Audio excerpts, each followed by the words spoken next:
থাকে, অনেক অয়েলি, মানে তার স্কিনটা প্রচন্ড রকমের অয়েলি, মানে ধরলে মনে হয় মেকআপ বসবে না। তাহলে আমরা কি করব, মুলতানি মাটির একটা প্যাক দিয়ে 10 মিনিট রেখে পানি দিয়ে মুছে ফেলবো।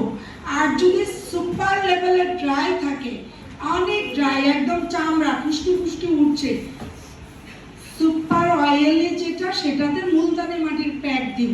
নাম্বার 2, সুপার ড্রাই যেটাতে একদম ফুসকি ফুসকি চামড়া উঠছে, সেটাতে আমরা হচ্ছে হাইড্রেটিং। বুঝেন? আমরা বলি কি, কেন আপনি আমাকে প্রশ্ন করবেন যে আপু ড্রাই স্কিনে কি দিব, অয়েলি স্কিনে কি দিব? হাইড্রেটিং মানে যেটাতে পানির অভাব, আমরা তাকে, এটা জাস্ট হাইড্রেটিং একটা স্প্রে, তাকে পানি খাওয়াই দিচ্ছি, ওকে। আর যদি এটাও তারপরে শুকনো লাগে, তাহলে আমরা হাইড্রেটিং স্প্রে দিব, ফুললি অপশনাল। এটা কোনো ধরনের এটা থাকতেই হবে কোনো কথা না, কিন্তু ব্যবহার করলে ভালো। যখন ড্রাই বসবে, লিপ বাম আর হচ্ছে স্প্রে দিয়ে তাকে পেটে 1 গ্লাস দিলাম, মুখে আর 1 গ্লাস দিলাম, টুটেও দিয়ে দিলাম, শেষে এবার আমি আমার মতো কাজ করবো। লিপ প্রিপারেশন হয়ে যাবে, এদিকটা ফেস প্রিপারেশন হয়ে যাবে। এটা আপনার একেবারে অপশনাল। এই জিনিসটা খুব ভালো, এই জিনিসটা খুব ভালো পাইলাম, মানে ওই থেকে এটা খুব সুন্দর।